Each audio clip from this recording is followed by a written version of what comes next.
vigilante cop seeking revenge for the murder of his family might seem a bit cliched, but Max Payne proved anything but. Combining a dark neo-noir story with the outrageous bombast of a Hong Kong action movie, Remedy's sophomore effort has retained its status as one of the most important action games in the early 2000s. As the Xbox arrived in 2002 for European gamers, Max Payne would also stand as one of the standout titles of the launch, sacrificing little in the transition to this console. As a result, it remains one of the best console ports of the time, and ensures Max Payne should be in any Xbox owner's collection. Max Payne tells the story of the titular police officer turned DEA agent, who one day returns home to find his wife and baby daughter slaughtered by junkies, high on a newly circulating drug known as Valkyr.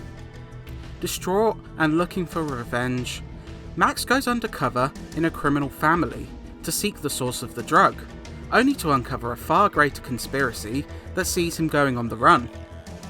The story is a key component here, with the narrative mostly told through attractive graphic novel-esque panels, often narrated by James McCaffrey, who does a great job as the stone-faced vigilante.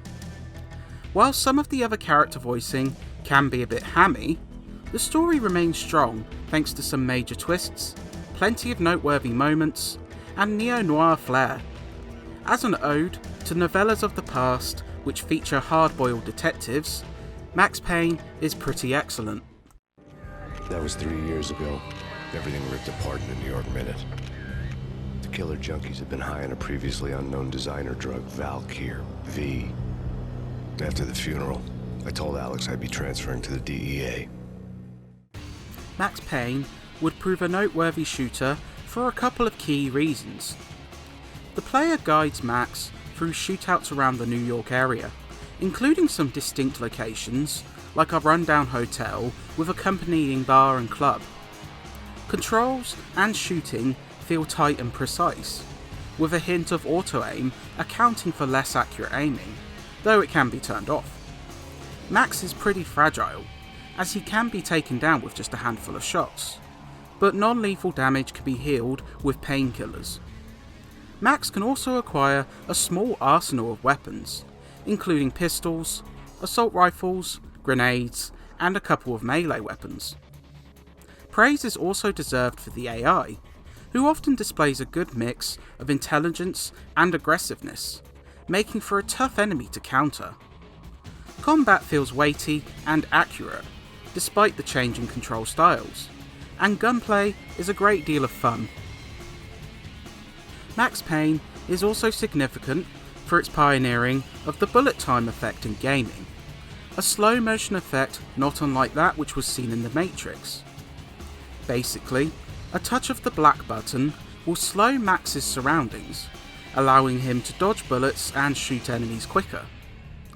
This can also be triggered with a diving maneuver, letting you live out your John Woo power fantasy, minus all the doves. This element is a superb addition, thanks to the sheer detail involved with accurate bullet physics, the whirring sensation of shrapnel shrieking past you, and the potential for clever tactics. Some moments have you getting the jump on unsuspecting foes, for example through a window on the roof, and seeing the carnage you can achieve with bullet time adds an extra layer to Max Payne, which is equal parts fun and stylish. Standout sequences, such as picking off snipers while you activate a crane, which transports you around a dock, stick in the brain long after completion. Rico Muerte, big-time hustler. Who the hell? It's that cop. Muerte went for his gun. Remedy managed to cram in a good 10 hours of gameplay into their second effort, and it feels pretty well paced.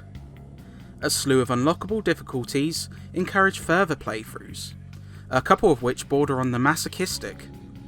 New York Minute is a race against the clock, with kills replenishing time, but with only a minute allotted, it will test your skills to the max. Not everything is perfect though, and the few blemishes stick out a bit more in an otherwise top-notch game. Some trippy sequences, which involve mazes and awkward navigation, stick out like a sore thumb, though luckily the Xbox version retains quick saves.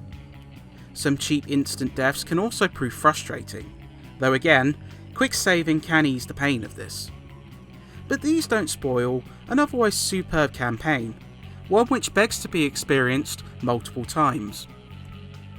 Max Payne would also boast plenty of technological feats, none of which were diminished in the Xbox port.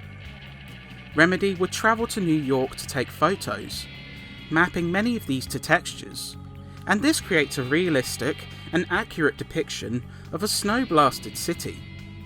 Particle effects for bullets, snow, and explosions are top-notch, animations look decent for the time, and everything runs at a smooth clip. Loading times are minimal, making dying less frustrating when you can re-enter the action so quickly. The only sore spot lies with the characters, most of whom are based on Remedy staff. They look blocky and lack facial animation during in-engine cutscenes. The sound is stellar, with a superb soundtrack fronted by the piano-laden main theme, potent gunfire, and decent voice work, especially the internal monologue from Max, which languishes with dry wit and cynicism. Some of the dialogue is a bit strange, but to be honest, it adds charm to the strange world of Max Payne. It's one of the top shooters to come from the early 2000s, as pioneering as it is appreciative of the influences which helped mould it. Tight gunplay, blood-pumping bullet time mechanics, and a hard-boiled story that keeps you hooked, ensuring Remedy's sophomore outing remains a treat. And praise is deserved for Neo, who would later become Rockstar Vienna, for their excellent job of bringing Max Payne to the Xbox. While some complaints can be levied here, it doesn't stop this tale of revenge from simply being a must-play, and anyone with an Xbox would be remiss to not include this in their collection. The NYPD was closing in. I could hear the sirens. Their wail was a crescendo. Lupino thought he could get us by taking Alex out and leaving me to take the fall for it. All he had gotten was my attention.